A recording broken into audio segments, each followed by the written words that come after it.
Hello everybody, Gleeman Thom here, and with Super over, or at least on a really long hiatus, or at least waiting until Dragon Ball Super Broly comes out, I need something to fill my Dragon Ball fix. I need it so badly. So, I decided it would be kind of fun to go all the way back to the very beginning, very beginning, and watch Dragon Ball, like the original Dragon Ball, starting all the way from episode 1, as I have all of the original Dragon Ball on DVD. That's all I have, but I have all of the original Dragon Ball. So I actually thought that would be really fun to do. So without further ado, let's start the Dragon Ball episode 1 review. Oh, by the way, what do you guys think of my shirt? I really like it because it's like the nutrition's guide, but it's for Super Saiyan. I think it's really cool. I got it off Amazon, and I really liked it. So, now, without further ado, let's watch, react, review. Let's do Dragon Ball Episode 1. I don't know what's happening. So, our story begins with us meeting our favorite wild child, Son Goku, living out in the wilderness of Paozu after the death of his grandfather. But he won't be alone for long, as swiftly approaching is the dynamite bombshell known as Bulma, looking for the Dragon Balls with the help of her trusty dragon radar. So next we see Goku return home after getting himself some firewood. He's hungry and he's getting ready to go out and get something to eat when we see our very first Dragon Ball of the series, who he calls Grandpa. So basically, the Dragon Ball, the 4-star ball, was the last memento he got from his grandfather, so he kind of calls it his grandpa. Goku's a little bit of a hick and uneducated at this point in time. I believe at some point I heard a quote that if Bulma hadn't arrived at Paozu and met Goku, Goku would have been the person that went nowhere and did nothing. And that's kind of exactly it. He doesn't really do much. He goes out and eats, he goes out and gets fireworks, he does firewood, fireworks. He does what he needs to survive, and that is it. So as Goku is running around the wilderness trying to figure out what he's going to eat, he ends up falling into the river while he's playing with a saber-toothed tiger, because that's what mountain boys do apparently. Let's play! Come and get me! Come on! Come on! Can you do it? Can you do it? Oh, he couldn't do it. He couldn't do it. Anyways, so Goku ends up falling into the river because he's showing off too much to the mountain lion or saber-toothed tiger or whatever. And he gets wet, so when he gets out of the water and he takes off his clothes to let them dry, he decides he wants fish for dinner. And this really begins what I never expected to ever have to do, which is kind of a pointless nudity counter for Goku. Like, why? Why? I mean, I get it. I know why he originally took off his clothes in the first place, because he fell into the river and they got wet. But they do this way too often in the show, so even though this is almost a gimme, the counter stands. The counter stands. So after Goku successfully gets his fish, a huge fish, I might add. You see how big that thing is? It is way bigger than him. The biggest fish I've ever caught was just, like, oh, it's this big. It's this big. But it's bigger than his own damn body. It's crazy.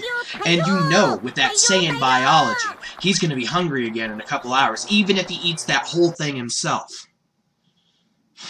I eat like a Saiyan, but I don't burn it off like a Saiyan. It's kind of, Goku is my hero, but I didn't train like Goku. I ate like Goku.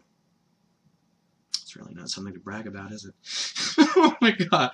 Anyways, so Goku's happily carrying his fish home, and that's when Bulma appears in her car, and she is going way too fast on this road. Like, I get she's in the middle of nowhere, and she's not really worried about hitting anyone, which she does, but, like, she's in the middle of nowhere where animals are frequent. I mean, She should be a little bit more careful. But anyway, she smashes into Goku, and he goes flying, and Bulma is terrified. She's like, oh my god, did I kill him? Did I kill him? But Goku's just fine. He's just really kind of startled, hiding behind his own fist, kind of like, what the hell is that? And since Goku has never seen a car before, his first reaction is, oh, this isn't an ordinary everyday thing with a person inside. This is a monster here to take my fish. And the last thing you ever want to do is try to steal a Saiyan's meal. I mean, I do understand the Saiyan thing doesn't really come into play until Season 1 of Dragon Ball Z. Okay, I do get it. I do. But seriously, it still goes in. You're going to try to take Goku's food? You're going to pay the price. Yeah. So Goku lifts the car over his head in a rage and throws it away. And he pulls out his Nyoibo power pole. Let's just go with that. So Goku lifts his power pole above his head, and he's like, "If you want my fish, you're gonna have to fight me for it." It's really quite funny. And so Bulma is climbing out of the car, and and Goku's like, "Oh, there's a goblin coming out of the car." And Bulma, what did you do when you hit a child? He comes out, he throws your car. Well, Goku, you just destroyed a 16-year-old girl's car. You deserve what's coming. Yeah, no, it's here. It's here. I'm dealing with a new camera. I don't know. It's here! And then Bulma, what does she do? She shoots him in the head. I think that's an appropriate reaction for someone destroying a 16-year-old girl's car, don't you? I mean, it seems I can speak words, I promise. It seems perfectly reasonable, but Goku's just fine. Which is hilarious. She shot him in the face. She shot him in the head. And he's just like, ow! What was that? Oh man, Goku's just the best. So with the whole startlement thing over, and Bulma does explain, she's not a monster or a goblin or any of those bad things you shouldn't say to a girl, Goku. She is a girl, and not only has Goku never seen another person before other than his grandpa, he's never seen a girl before. But Grandpa did say, if you ever meet a girl, be nice to her. So Goku invites her back to his house so he can give her some food. He's going to share his fish with her. Which, when you think about Goku, that is like the height of politeness. Goku's sharing his meal? Bulma, like, you should really be grateful. So, in the end, Bulma decides to go with him after checking her dragon radar and realizing that the Dragon Ball is that way. And at this point, she's already kind of figuring that Goku's really strong. Goku's Dragon Ball. Goku might have this Dragon Ball. And this kid might be useful. Bulma, you're a user! You're a user! You don't even know this kid yet, but you're already like, haha, you're going to fit in my schemes. But again, she's just having a vacation on summer break. Let's go find the magical Dragon Balls. I'm on break. Who gives a shit? So they get to Goku's house, and what happens the first time Bulma sees the Dragon Ball? She shoves Goku out of the way and runs up to it, which Goku is not cool with. You know, do not touch Grandpa, man. Do not do it. And she's all confused, and then she realizes, oh man, this kid's a really bit of a hick. He glues a monkey tail to his behind. He's calling this magical orb a grandpa. You know, she's kind of feeling like she can use him. So she ends up, I hate to break it to you, kid, and she pulls 2 more Dragon Balls out of her satchel, her bag, whatever. And Goku's like, whoa, you have 2 grandpas, that's crazy. But no, this is where she goes in and explains the legend of Shenron, whatever you want to call it. Basically, you gather all magical 7 balls together, and the Lord of Dragon, Shenlong, shall appear and grant any wish. And the last time it was done, a man became king. I wonder if that's how a dog became king, but that was a long time ago.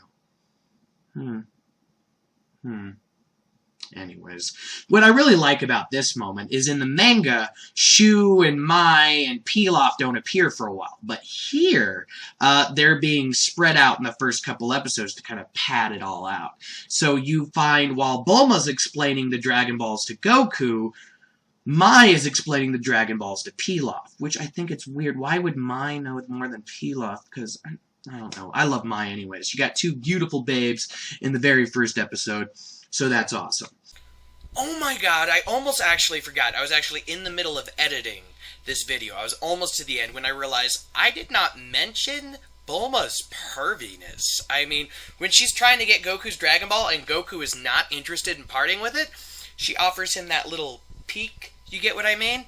And Goku just has no interest. He's like, I'm not interested in looking at your dirty butt. And she freaks out, it's not dirty! Which is still one of the most hilarious scenes in this opening. It really is. In this opening episode, it really is one of the funniest things there. Also, I forgot to mention that Bulma's kind of being crafty and nasty in this too. I mean, rich girl that just gets everything she wants. She's here to wish for no longer a lifetime supply of strawberries, but a perfect boyfriend or a cute boyfriend? That's a little messed up, Bulma. That's a little messed up. Oh, fun note, like some of the best strawberries you will ever eat are the wild strawberries on the Oregon coast. Yeah, still some of the best them I have ever eaten. Just a small note. Yeah, Bulma's a perv. Like for reals. Yeah. So in the end, Bulma does convince Goku to come with her and train and adventure the world and be nice to girls, be her bodyguard. And, you know, it's really quite clever of her. It really is. Because, I mean, Goku is strong. I believe I also heard at some point that in the beginning of Dragon Ball, Goku's power level is 5. And the average power level of a person is 1. I mean, but, like, the farmer with the shotgun is a power level of 5, too, so I guess the shotgun adds in. I don't know. I'm going too far ahead. I'm talking about the first episode of Dragon Ball Z while I'm talking about this. Anyways, so they leave off together. Bulma summons a Hoi Poi capsule, flicks it, throws it, and the motorbike appears, which freaks out Goku because he thinks she's a witch and is trying to poke the bike with the power pole, which is really funny. But she's just like, whatever, quit being a brat, get on.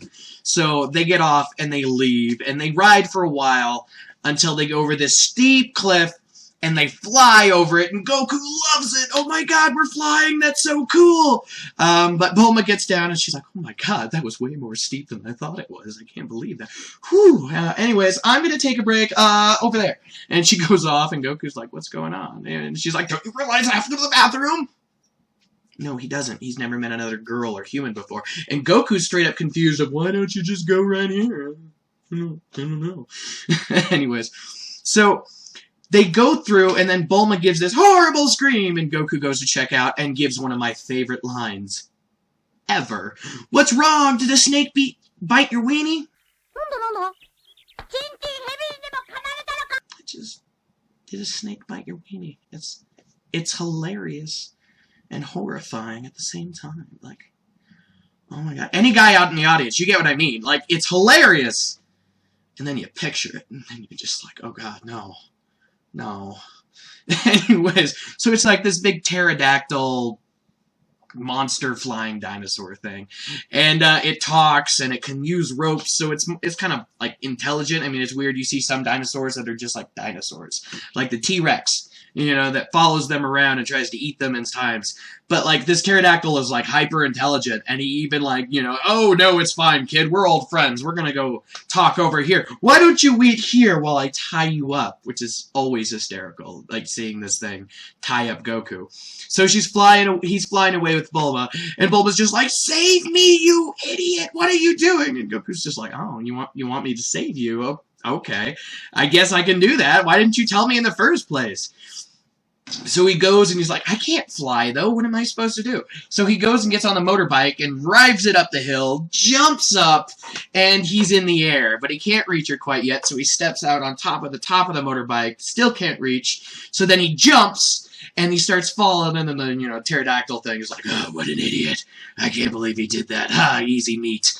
Anyway, so that's when he pulls out the power pole, the Noibo, am I saying that correctly, guys in the comments, ladies in the comments, whoever, in the comments. Anyways, so he gets it out. Power pole extend.